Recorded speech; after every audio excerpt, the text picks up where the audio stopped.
department, our chair, Leigh Epstein, the Faculty of Sciences in the university. I welcome you to this lecture series. Today we have Mikhail Kapranov from IPMU, Japan. Mikhail got his bachelor's at Lomonosov University in '82, did his PhD with Manin, finishing in '88 at the Steklov Institute. He's been faculty at Cornell, Northwestern, University of Toronto, Yale, the IAS, and now he's at IPMU, Japan. I'm sure I'm going to miss a few key features, but his honors include being nominated, being a Sloan Research Fellow in '93 and delivering the ICM address in Berlin, I believe, in '98. And our tradition is just to read a quick history of the lecture series. So our first speaker was Cartier in 2000, and I'm just going to run down the list. David Kazdan, Shlomo Sternberg, Joseph Bernstein, Hillel Furstenberg, Peter Sarnak, Yitzhak Katznelson, Matthias Krek, Bela Bolabas, Efim Zelmanov, Vladimir Voivodsky, Alan Weinstein, Peter Teichner, Andres Semeretti, Yaakov Sinai, Claire Voisin, John Morgan, Barry Simon, Philip Griffiths, Maxim Kontsevich, and this year, Mikhail Kapranov. So let's give a welcome to. Well, thank you very much. Thank you for the invitation, and especially for the opportunity to speak in person. It feels like normal life is coming back. It's even almost hard to believe. So I'm going to give 3 lectures on the general subject of perverse sheaves and categorification. And today I will talk a little bit about a point of view on perverse sheaves that we developed, and in some sense it's closer to, we think, to the original original idea of perverse sheaves. So let me write the title here: Perverse sheaves as objects of mixed functoriality.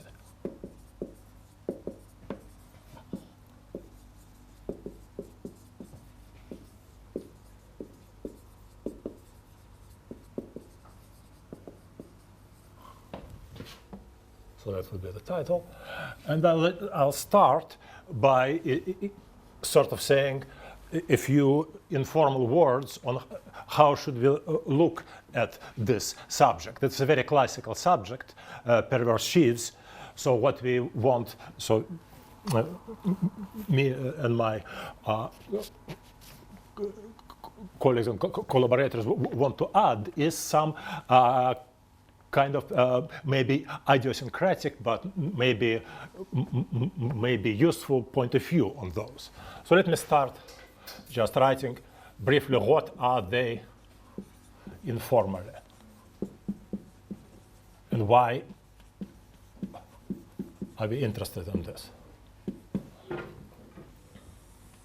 So if you delve into the history of the subject, then the starting point was the work of Goreski McPherson in 1970s.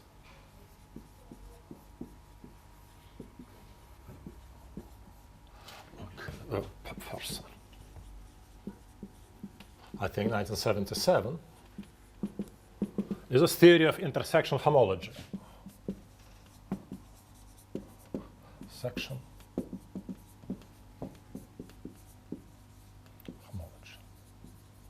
So that was conceived as a theory, as homology theory on singular algebraic manifolds, singular or say complex manifolds. So it is with Poincare duality.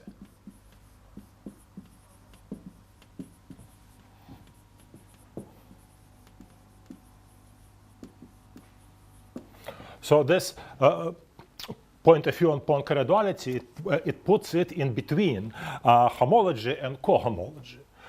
So usually for a smooth compact manifold, homology and cohomology are identified. This is the essence of Poincare duality. So let me write this as a kind of linear spectrum. So we have concept of cohomology. There is concept of homology. And some here in the middle, what is positioned is intersection homology. So it's kind of midway. So if you write this type of spectrum, so then the question is how should we understand this thing which is in between homology and cohomology in terms of coefficients? So usually cohomology can be done with coefficients in sheaves. Sheaves F. So, and F is a sheaf is something which is given for every open set, and for inclusion of open sets, we have a restriction map, F of U to F of V.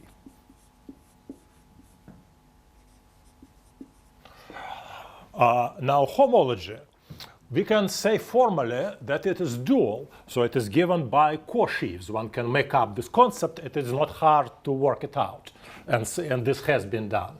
Co-sheaves. So it's something which goes in the opposite direction. Would be F of V, so to F of U, some kind of co-restriction. And what we want to have here should be something called, maybe a better term would be half sheaves, something in between. So in this concept, this idea was formalized by the concept of perverse sheaves, which I recall in a moment. So formalized.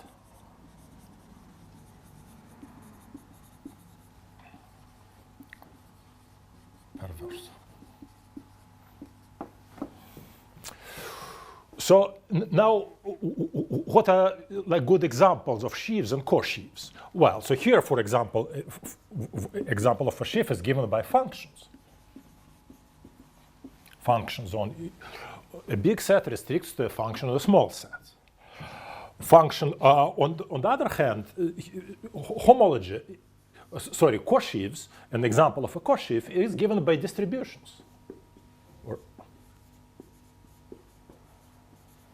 And distributions are sometimes called generalized functions, or even better, in this way, we should say generalized volume forms. Generalized volume forms.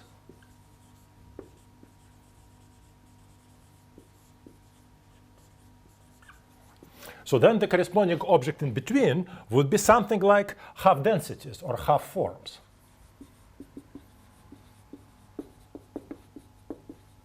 Again, object in between. So just for some kind of comparison where to put everything.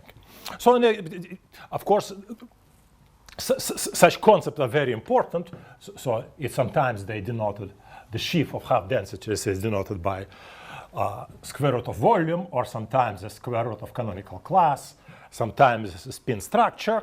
And the importance of those, of this thing is that they form a Hilbert space. A natural Hilbert space. That's why they are used in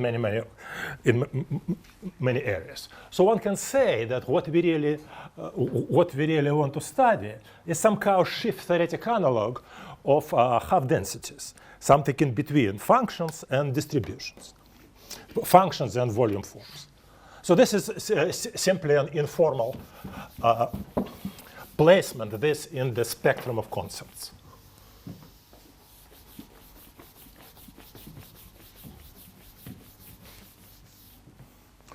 Now more formally, I recall the well-known, briefly recall the well-known definition. Formal. So again, it is known to, it is due to Belenson, Bernstein, and Deligne in 1980. Can I ask a question for Maxime? Yes? Are the distributions in the co-sheaf discussion distributions with compact support? Oh, okay. So we say suppose we have distributions in supporting V, then it's also a distribution with supporting U. Distribution on U, yeah. But do they have any support? Inside, yes. So V and U are compact. No, we are open set. So another way is to do the things with compact support. So the formal definition is given for the case of a complex manifold S, a manifold X, and S is a stratification, complex stratification. So it means that the strata are smooth, but maybe not closed. Smooth complex manifolds. So maybe not necessarily closed.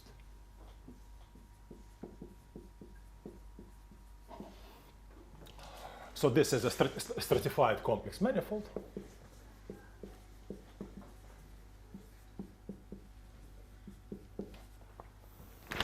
So something like a picture would be something like this. So like this has three stratum. The open stratum, so the open part of this cuspidal curve, and the cusp. So, and we can draw a picture kind of similar to this spectrum, if we want. We first consider the category of constructible sheaves, XS. It's called S constructible sheaves. Let's call them F. So that means that the restriction of F on every stratum is locally constant. Or now they are embedded into derived category, D of XS. Is the category of constructible complexes.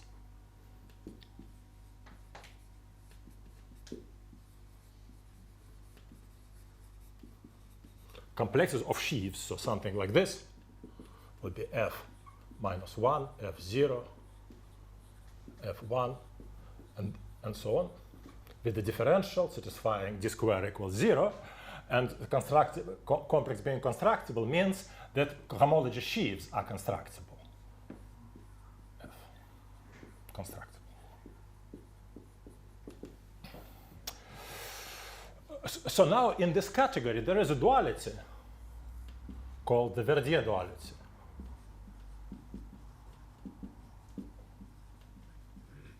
The sheaves itself are not necessarily constructible. That's right.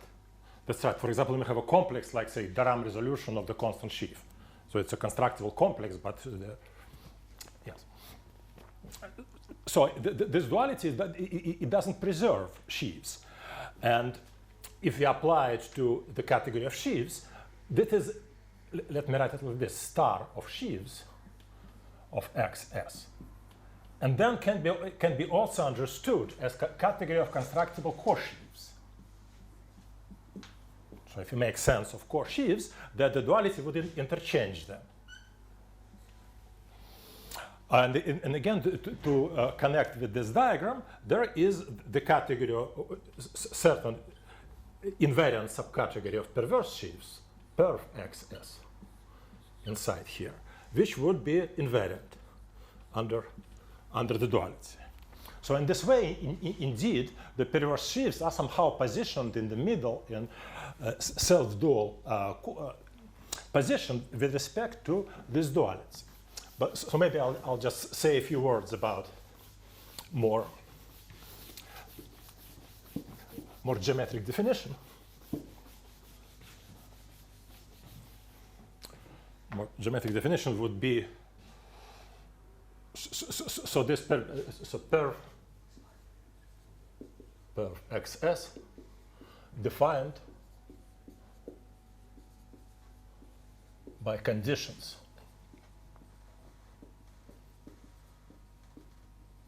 on the cohomology sheaves, Hi of F.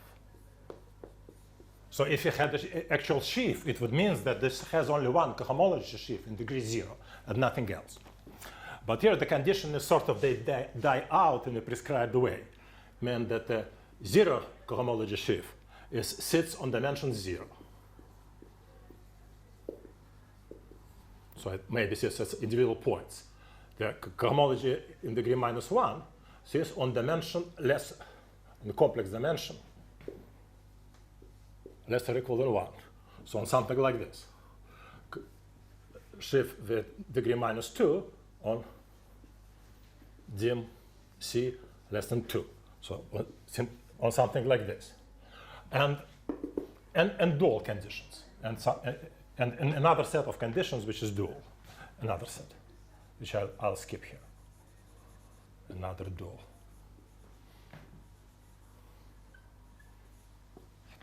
So they sort of kind of die out in a controlled way.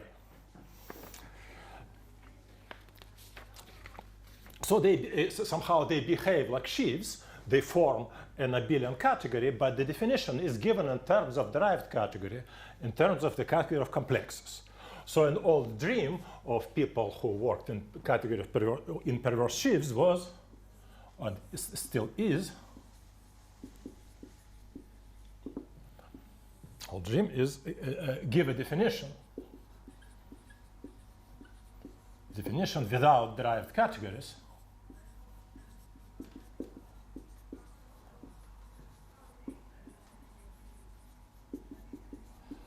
So now there is such a definition, but it involves differential equations and without analysis, which means a more elementary direct definition. So I recall that the so-called Riemann-Hilbert correspondence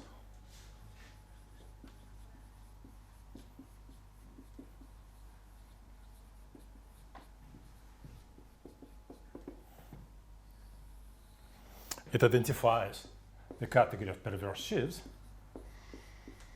with the category of holonomic regular D modules. I will not go into this because I will not fully use this. Holonomic regular. Some systems of, let me just write, systems of PDE, systems of linear PDE. Yeah. So I'm looking at the behavior on sample complexes. Are perverse sheaves kind of the maximal there? I don't think this question has been addressed, what to say. I see what you're saying. Is there a bigger abelian category which would be invariant? That is not clear to me. But it is a natural abelian category. This is abelian. And this is abelian. And this is also abelian. But the question that you suggest is if there is a little bigger than this. Well, the answer is I don't know. System of linear PDE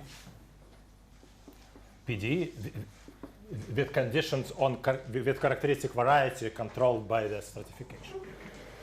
The characteristic variety, sort of bounded by S. It can be.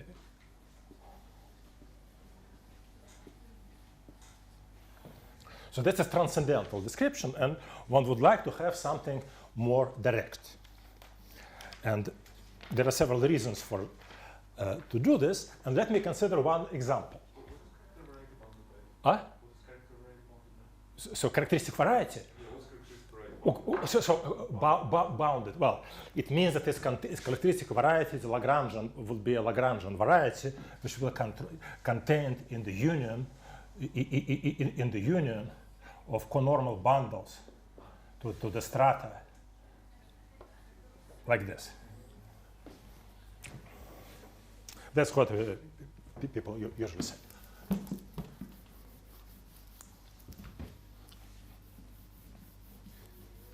Let me consider one example.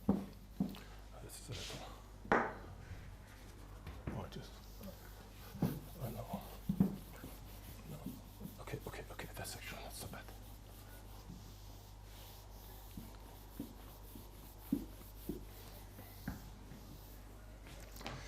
let me consider this simplest again. It's think like this.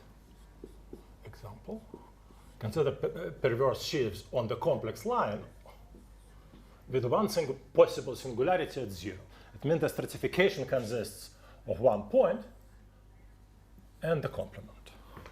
Then it's classically known that such perverse sheaves are in one-to-one correspondence, equivalence of categories with the diagrams consisting of two vector spaces, phi and psi, and two arrows in opposite directions, A and B, such that transformation T phi equals 1 minus BA and T psi equals 1 minus AB are isomorphisms. So this is known as the space of vanishing cycles.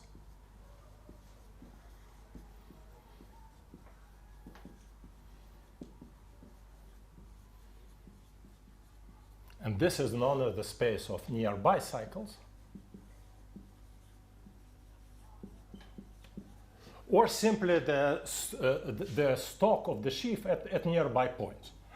So which nearby point? So it sort of appears from this description a little, because if there are those isomorphisms, so this make phi and psi into not just vector spaces, but into local systems over a circle. So this will be that local system over a circle. Into local system.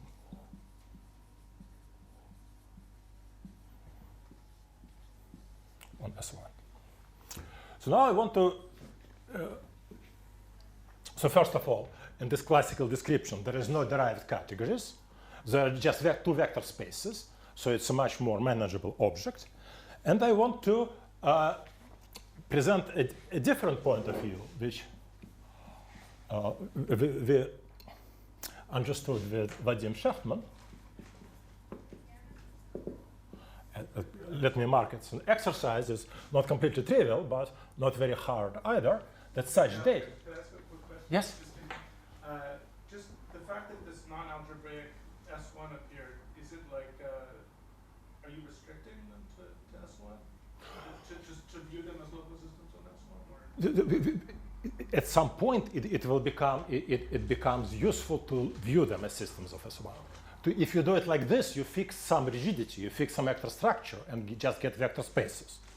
But then extra data gives sort of those vector spaces with monodromies. So those transformations are known as the monodromy transformation. So phi and C are some sheaf theoretic functors of phi. No, well, we can say that they are local systems on the circle, but local system in such a way that the monodromy is represented in this form. So it's more than just we have two local systems.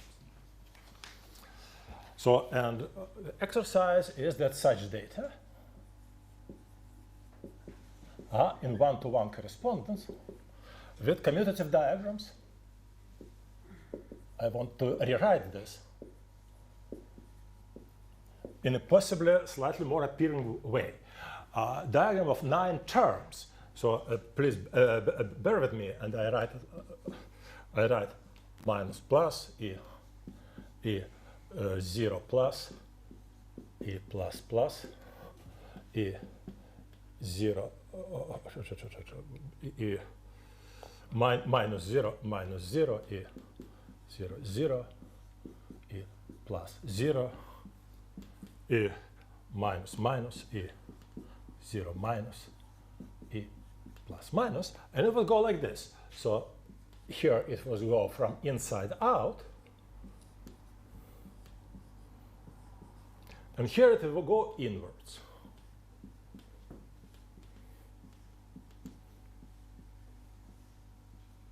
And the only condition is that those maps around the perimeter are isomorphism. This is a twiddle.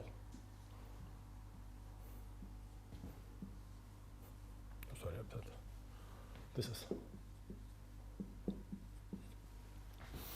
So this is appealing for several reasons, because this diagram can be sort of drawn on the cell decomposition of the complex plane. Suppose we take the most naive decomposition into the complex plane into cells consisting of the quadrants. There will be this part, this part, this part, this part, the intermediate thing, and the zero. So it has 9 cells. And here we have 9 spaces. So, and the functoriality here is from the inside out, and functoriality here is from outside in. So in a way, one can, running a little bit ahead of myself, I can say that this represents sheaf in this direction.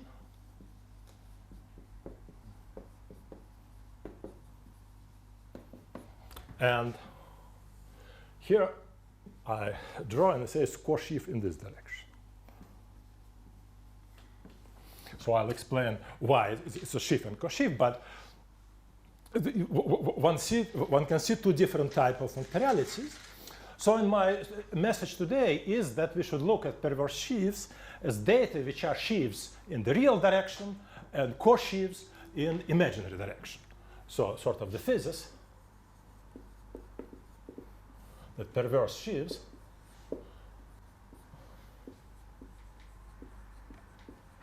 in real direction and co-sheaves in imaginary direction.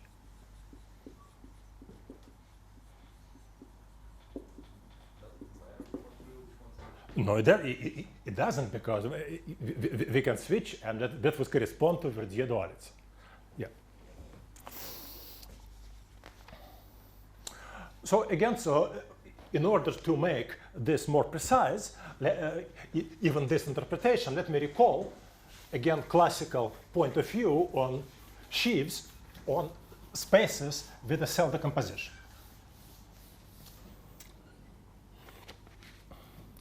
Let me call this part 4. Did I discuss this? Yeah. So cellular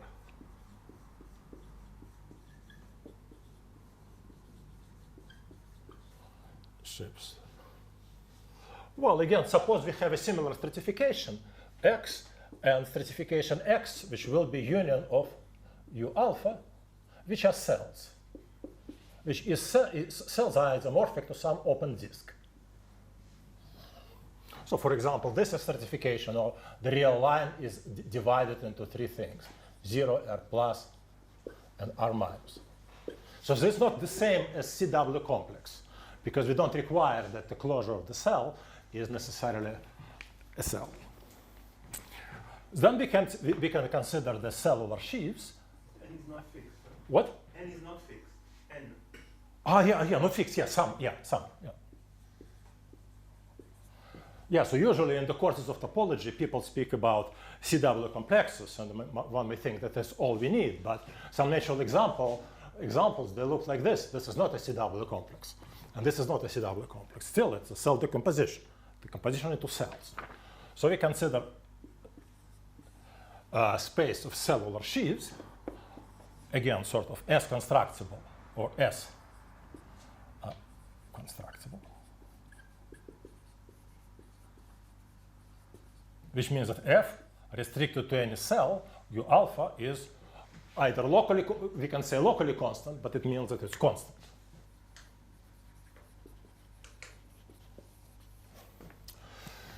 So, and a good example, so somehow, to simplify the discussion, we can assume that S is, so just let's say the term we use is quasi-regular, but it's quasi-regular. This means that that the closure of a cell is a part of the closed ball. So for example, if you have a cell like this,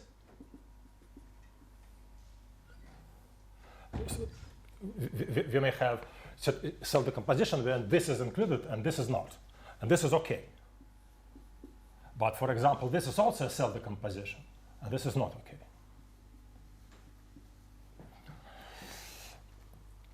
So in this case, so if this sheaf is constant, then we can associate the space F alpha, which is gamma of U alpha F, which is the stock. Stock at any point, and they're all identified.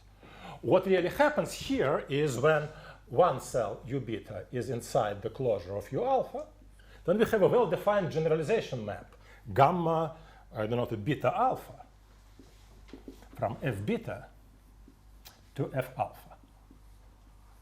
That is actually, at the first glance, it may look confusing, because in sheaves we have restriction from bigger to smaller.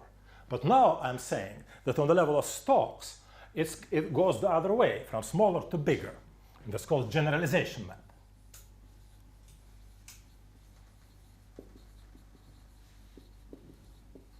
But indeed, if you look at this, how does it work? Suppose we have a stock, suppose we have the stock at this point. Suppose this is U beta.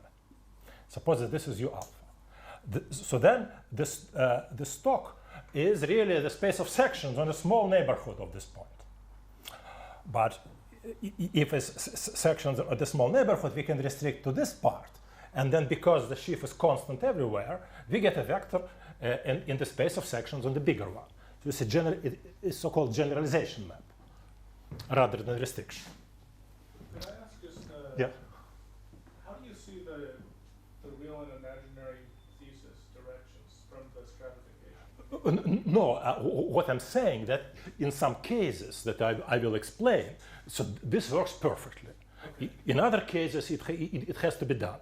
So in the example, In the example here, we separated C is R, just like this. The most naive sort of approach. We look at the real part, positive, negative, imaginary part, positive, negative. So what I'm saying is that a sheaf on a cellular space is given by this type of data. And this is sort of rather classical result. It goes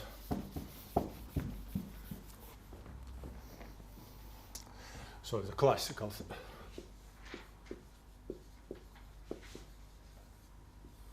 that the category in this case of XS is the category of representations, category of such generalization data, representations of the poset, let's say.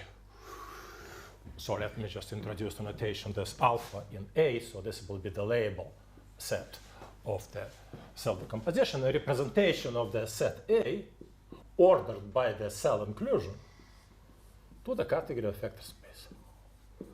So this is cell inclusion, cell closure inclusion.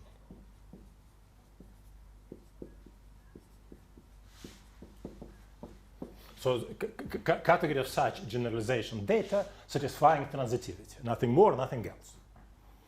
And similarly, if we write core sheaves of XS is a rep of the opposite.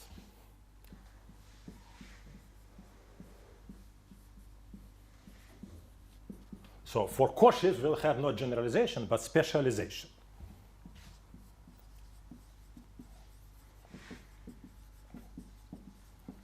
Now, from this point of view, it's clear that what we have here is a sheaf in this direction, is generalization in this direction. And core sheaf is this direction, is specialization. So if you view it like this, it becomes clear and very suggestive. So we have the conditions are kind of, data are matched to the cell decomposition. Of course, we have a specific cell decomposition, which is specified into real and imaginary part. So now let me present a generalization of this. Where else can we have such a beautiful picture?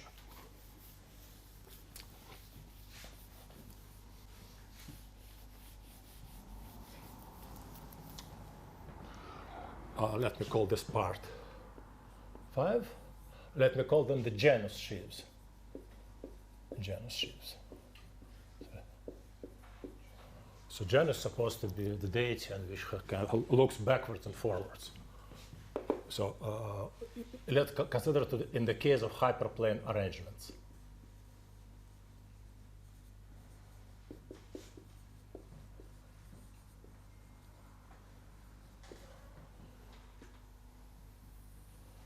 Basically, what I'm saying that this can be generalized to higher dimensions if our stratification is given by some linear data.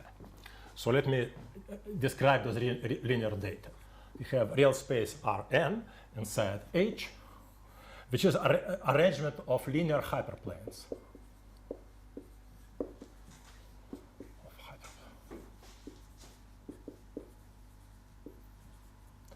Through 0. So something like this.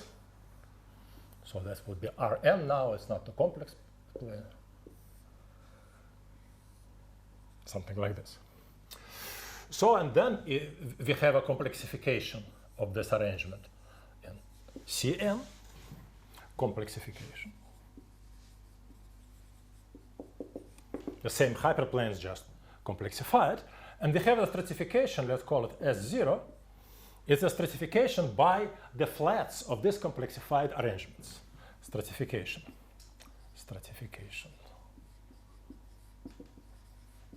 Cn by open flats. So what's a flat? A flat is an intersection, say any intersection of the hyperplane.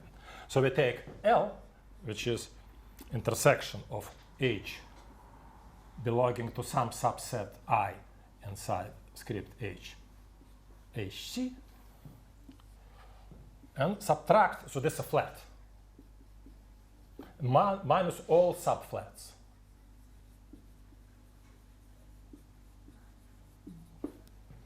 So here, for example, I had a complex plane, complex line, minus 1 point, and that corresponds to arrangement of the real line and 1 point in the middle of it. So, and then we have the corresponding category of perverse sheaves. I'll simply denote it perv Cn H equals perv Cn of this category of the stratification S0. So the question is how to give a description along similar lines.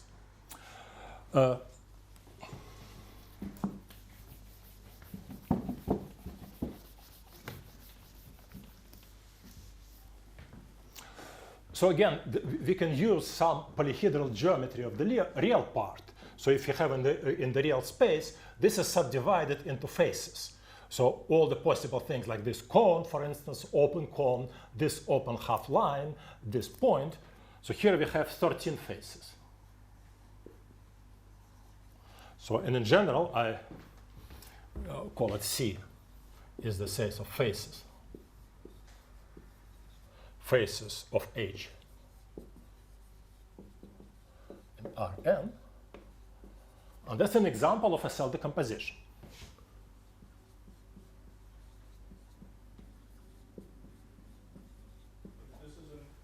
The 9 cells was an example of this. There was 3. Yes, here it is 3. So there's 13 phases of the real decomposition. Yes. Yeah, so cell decomposition, and what we can do here, so here's 9 is 3 times 3, so here I have 3 phases. We can do the most kind of simple-minded thing, call it stratification S2 because it's kind of doubled. If you want it as C cross C, it's a product stratification. Product cell decomposition. Cn. The cells of the form A plus IB, where AB are cells of original cell. So this stratification refines the stratification S0.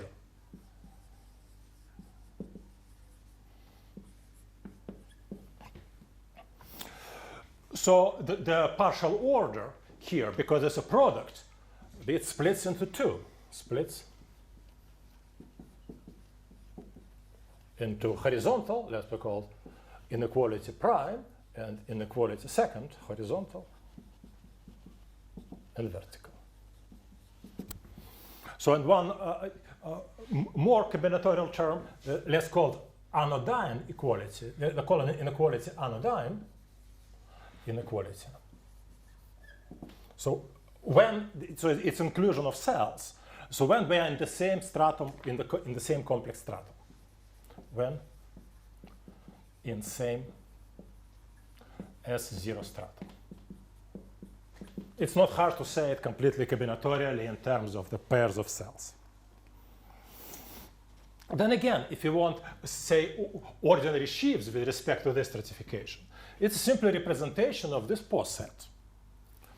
And ordinary co-sheaves is representation of the opposite pose set.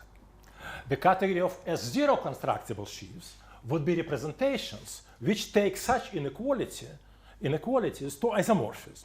So we can say that sheaves are Cn S0 equals representation of C cross C to vector spaces, with one condition that anodyne equalities goes to isomorphism. I write ano-iso. So that's a trivial statement.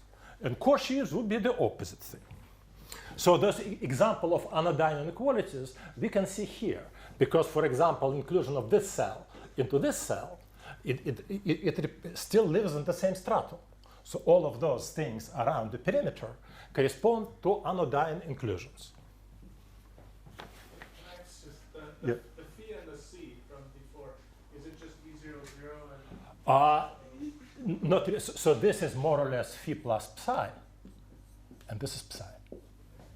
Yeah. So if you work, so it has bigger dimension.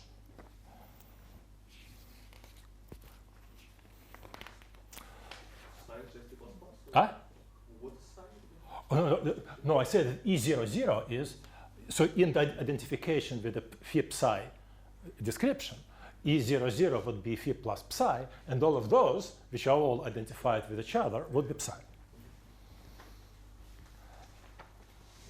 So now I want to sort of make a definition of a Janus sheaf.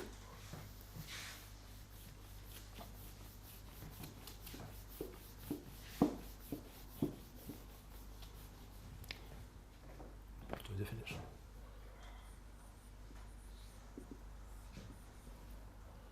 A Janus sheaf.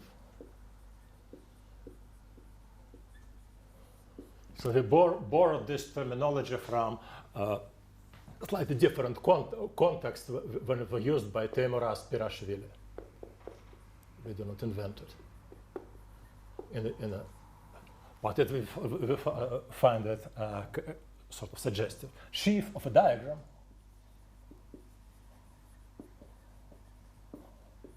is it for this situation is a datum. Datum of first vector spaces EAB for every pair of cells, which means a vector space for every cell of the product decomposition.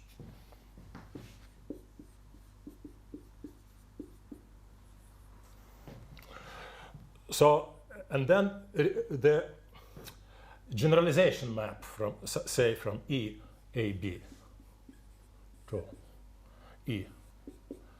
ECB colon delta prime for A less than C, transitive.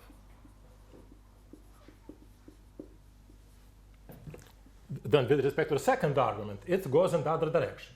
EAB goes to EAD delta double strike for B less than D, also transitive. And then compatibility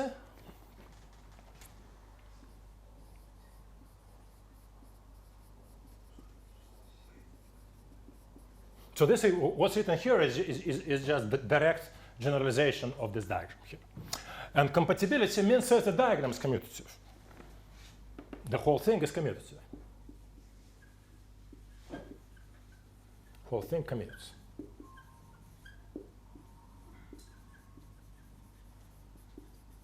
Which means that if, for instance, A is, so A less than C with respect to, no, yes, like this, yes.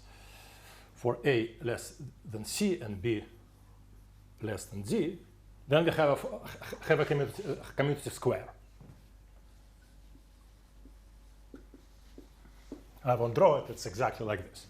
And finally, condition is that anodyne go to isomorphism, so ano-iso.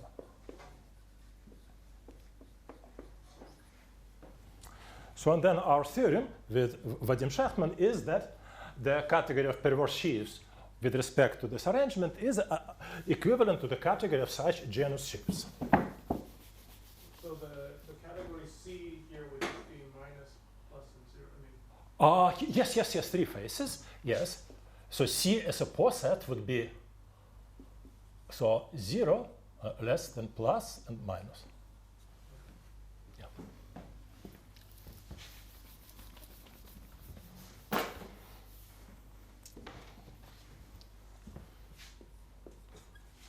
Theorem with Vadim Shachtman. The perv CNH is equivalent to the category of such genus sheaves.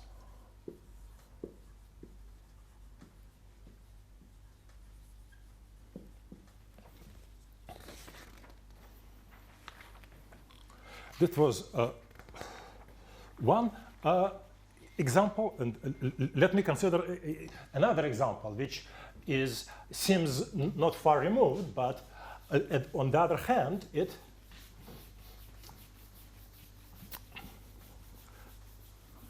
has applications in other areas. So let me do part 7, a different version. Janus sheaves, symmetric products.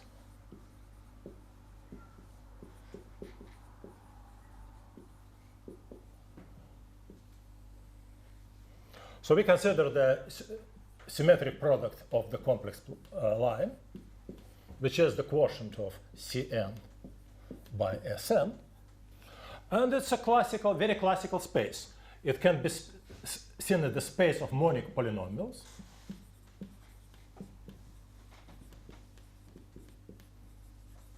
Because they're sort of main theorem of symmetric functions. So f of z equals zn plus a1 zn minus 1 plus zn. So and as such, it is itself space Cn, or it can be considered space of effective divisors.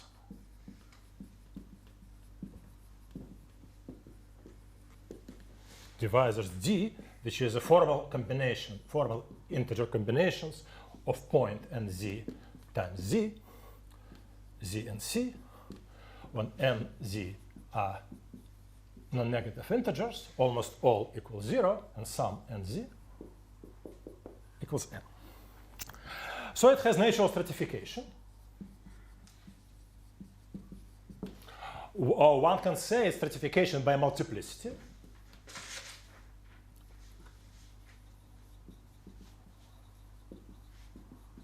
We'll just say what are the multiplicities of the points without order.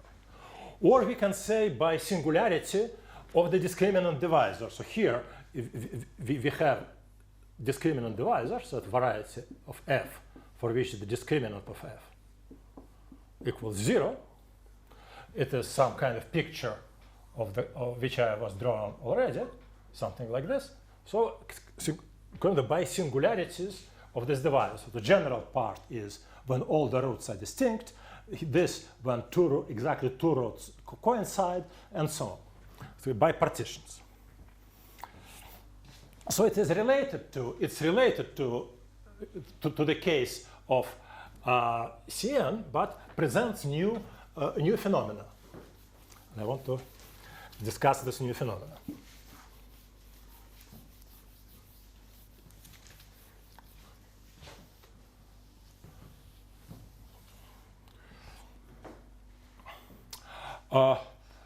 So again, it has a cell decomposition which is labeled by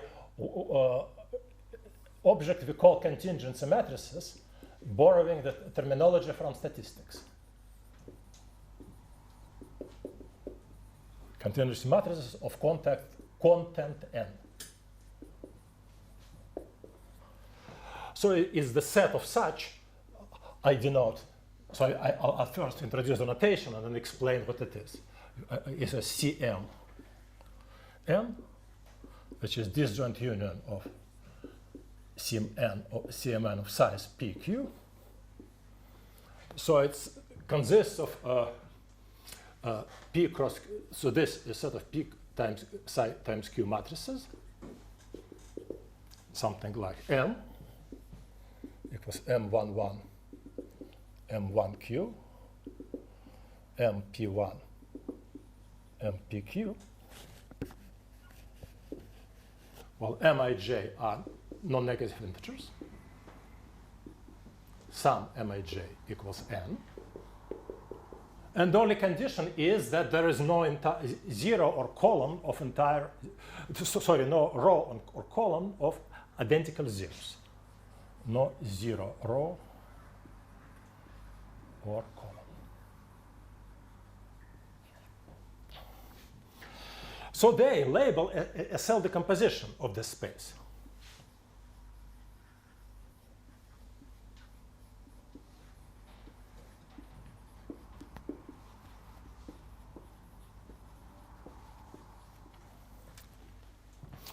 In the following natural way. Again, we separate the real and imaginary part. We just do this sort of non-complex algebraic point of view on complex geometry. So how does it go? Suppose we have a divisor, a collection of points, sum and z times z. Right? So we associate to it such a matrix, M of d. How does it go?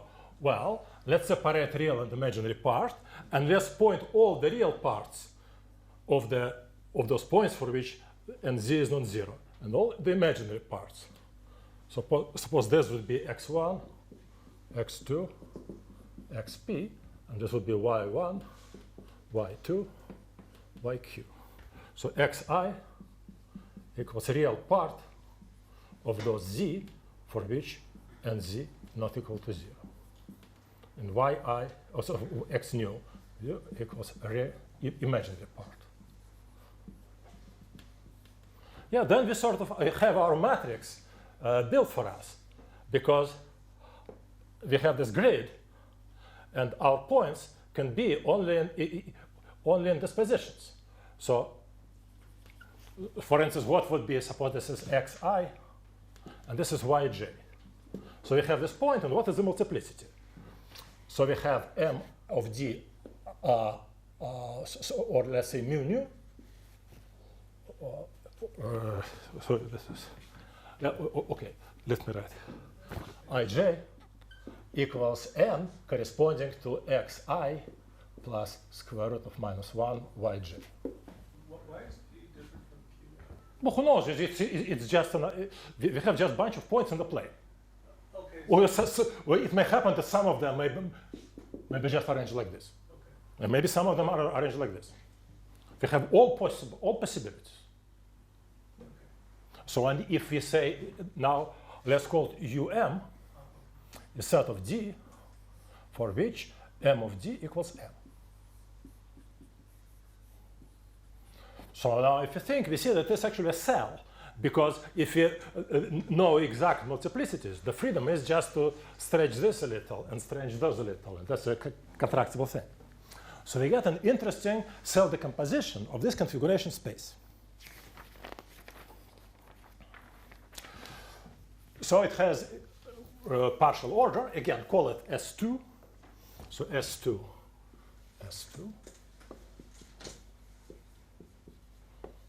is a cell decomposition. So again, refines S0, S0 by multiplicities, and has a partial order, splits into two, horizontal and vertical, and what happens in terms of matrices in terms of contractions. So by horizontal or vertical contractions.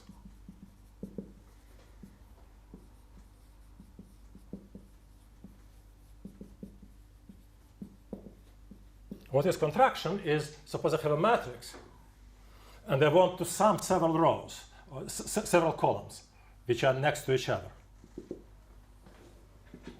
Sum this. Or several groups of this. This is a horizontal contraction. Or this. And again, we have concept of anodyne contractions.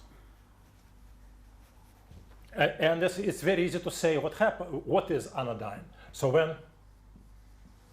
when in any sum, so we do summation, in any sum,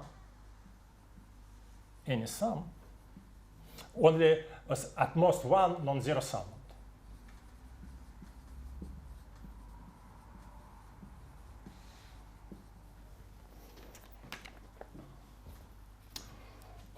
Let me do it here. I'm running out of time a little. Let me see what I want to say. So an example of anodyne contraction would be something like this. Suppose I have 2, 0, 1, 0, 3, 2. And I contracted by summing this and this. And I guess 2, 3, 1, 2. So in this case, of course, the corresponding multiplicity pattern doesn't change.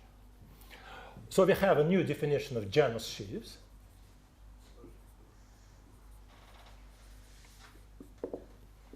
Again, for every contingency matrix, we'll see EM. Again, delta prime for this type of contraction, delta second for this type of contraction. It's a covariant, so contravariant. A plus compatibility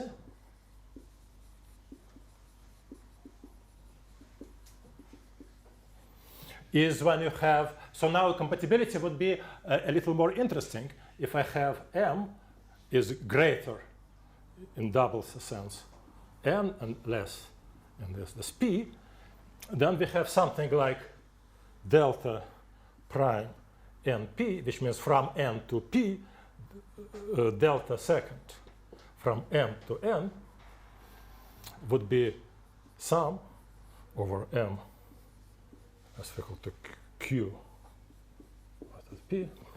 So let's write M to N, and then would be N to M. I write arrows like this, would be delta second QP, so from P to Q, delta prime, delta second, delta prime from M to Q, P to Q, from Q to P, that from M to Q. And again, that anodyne goes to isomorphism. So again, our theorem is that category of such is identified with the category of perverse sheaves. And maybe just if I have 5 more minutes, let me first state this theorem. That perv sim NC as 0 such Janus sheaves.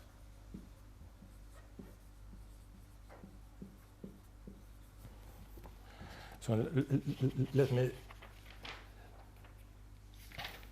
just say one example how this appears and why this contingency matrix picture is natural in other examples. So what we have certain match between this type of cell decompositions and algebraic phenomena when we study Hopf algebras. Let me get last part.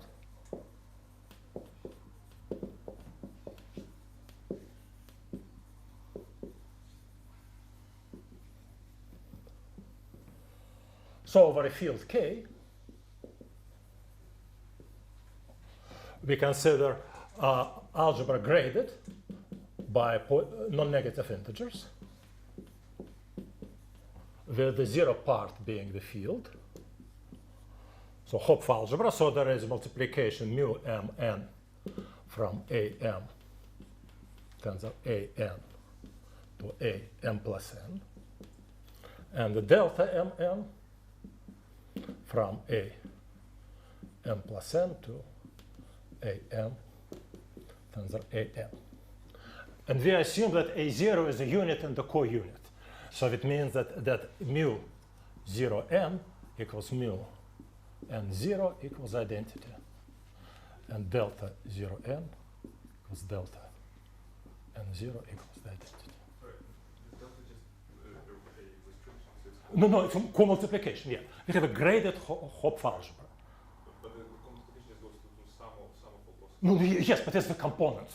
This is so delta equals sum. Sum of all. Yeah. So on the algebraic. So this gives such a Janus sheaves. Janus sheaf.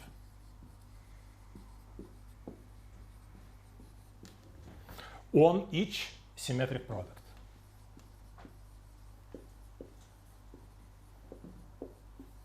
So it will directly match this cell decomposition. So that is what I wanted to explain. So I need to say what is the space EM.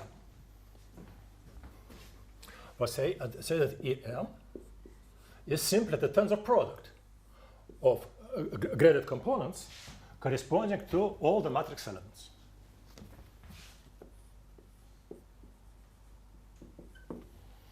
When M sort of is obtained by horizontal contraction, then we say that delta Mn is the co-multiplication. Would map from EM to EM. So we have, for instance, we have we have 2, 3, 4, 5, and this is with respect to horizontal contraction. It is 2, 1, 1, 4, and so 2, 3. What happens? This sorry, 2, 4, 1, 2, 2, 3. So what happens here? This 3 is split into 1 and 2. And we say co-multiplication. A3 goes to A1 plus A2. This 5 is split into 2 and 3. And we say A5 goes into A2 tensor A3. If in the other direction, so we have delta Nm from En to Em is a multiplication. So in the other direction, we do multiplication. So what's important, it's kind of remarkable that compatibility, this condition that we have here, holds automatically. It encodes the definition of compatibility in Hopf algebras.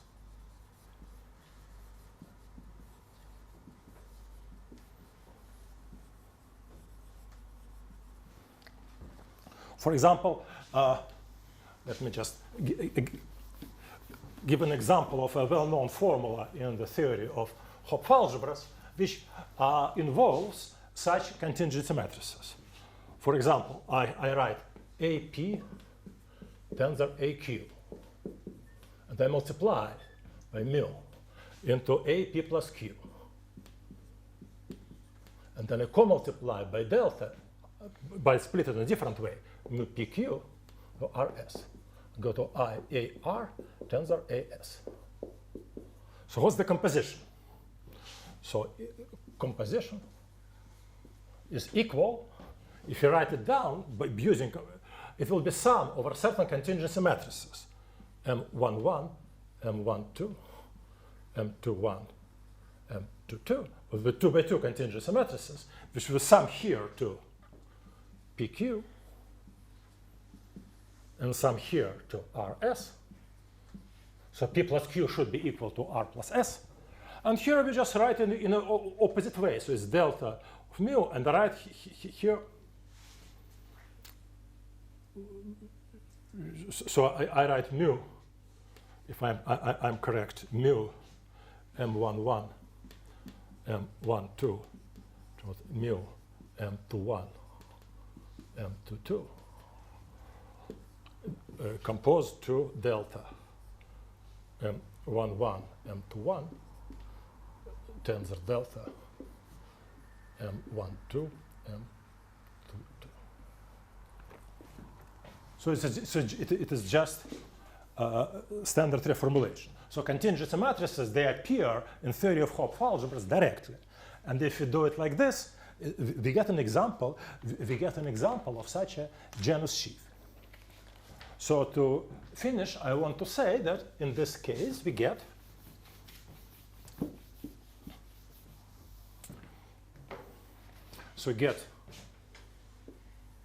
Fn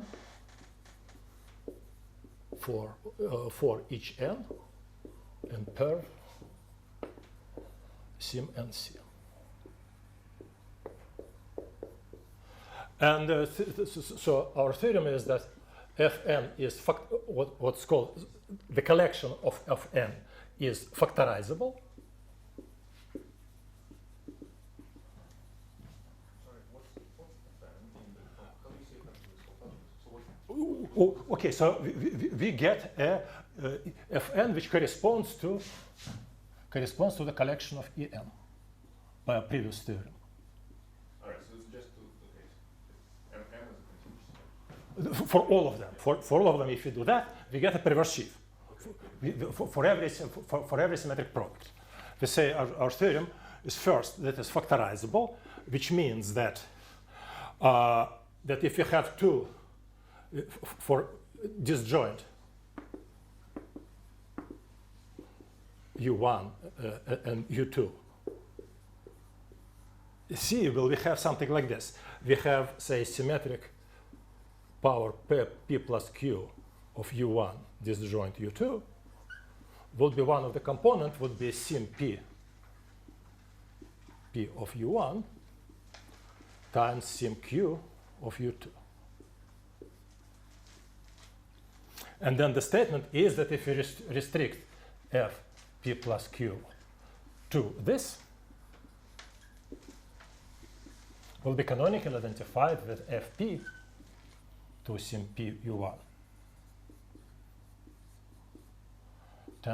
Block tensor product Fq to sim Q U2.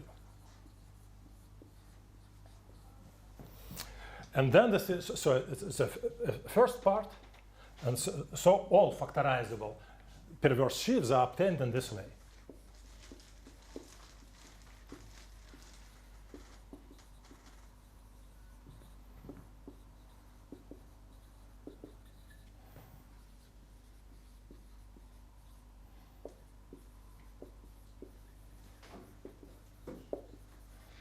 Planted this way. So there's an equivalence of categories. So this extends previous work of Bezrukavnikov, Finkelbeck, Shechtman, and Geisgary. So to the case, so what I didn't say is more general statement when we consider perverse sheaves and Hopf algebras with values in braided categories. So here I sort of assumed implicitly that they are vector spaces, but one can assume also the case when they are in braided categories. So this is kind of more general statement. So now, so just to finish, that this thing somehow combines the Hochschild complex for co-multiplication and the Hochschild complex for multiplication. It combines them together with a datum of mixed functoriality, which gives a perverse sheaf on their configuration space. So this is another example where, from this point of view, that we should consider sheaves in one direction and co-sheaves in another direction. It works perfectly, and we think that there is a general statement to this effect, but it is probably more complicated. Thank you very much.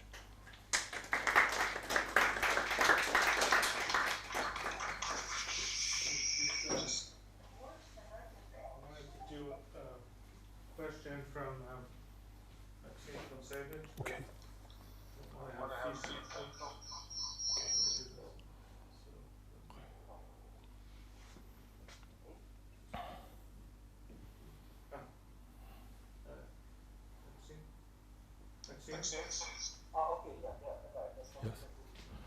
Yes. Yes. Hi.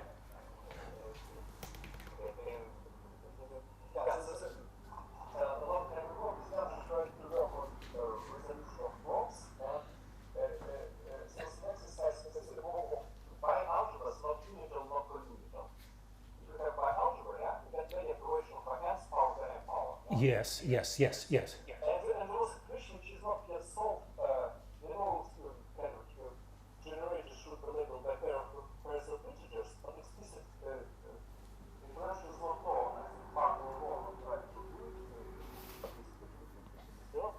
And eventually to reduce to some very interesting poset, you can see the rectangle with integer sides. Say it again, Maxim. Poset. Yes. To pair of integers. You can see that a rectangle size like that, 3 by 2. A rectangle, yes, yes. And you can see the set of all possible decompositions is determined by subrectangles of integer size. Okay, something like Stashev polytope in 2 dimensions. Yes, something like chocolate and Yes. rectangle parts of chocolate. Yes. And there is a partial order when you combine certain parts of Yes.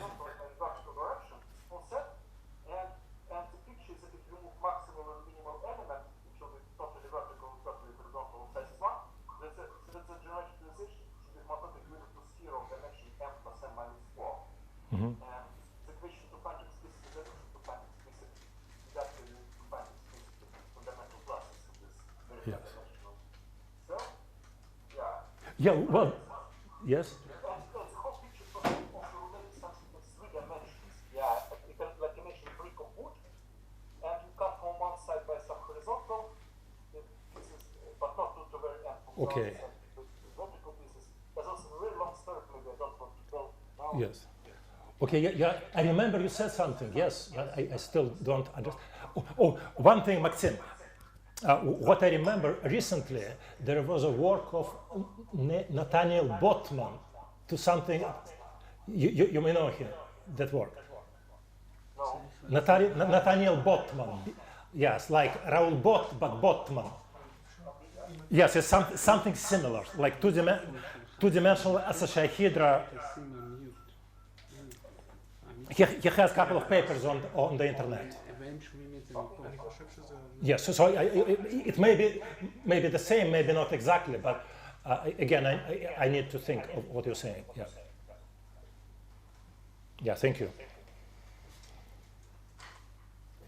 Yeah, thank you very much. So, Yes. I have a question. We had this first theorem about perverse sheaves Yeah. for arrangement. Yes. The second about perverse sheaves was this volatiles, how you call them. Yes, yes. And Yes, volatiles, yes, Yeah. yes.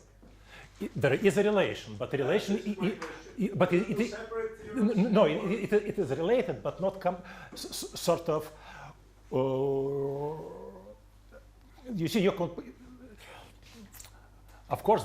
So there is a map like this: Cn with diagonal configuration goes to Cn C. So, but it's not the same that we can just push it back. The geometry, some properties which sort of use in the construction here can be proved by using these properties here. But the statement doesn't derive directly. Yes, that's right. Yeah.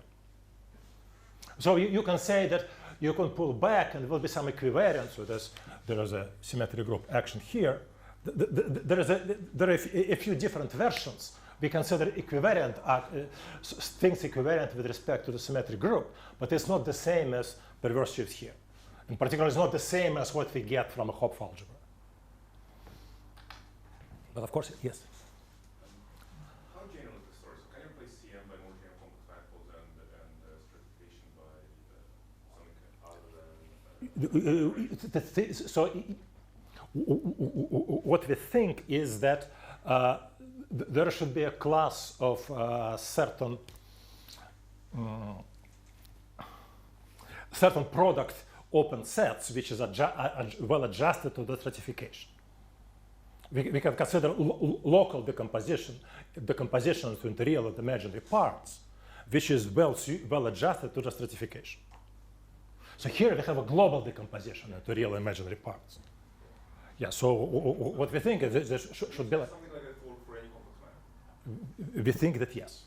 And how general can stratification be? Do you always... Complex stratification. Right, but do you always work with like hypercomplex stratification that you get from hyperplanar array? No. I mean, this should work for any complex stratification. Just appropriate decompositions into real and imaginary part in basically local coordinates. Yeah, but that I cannot present you.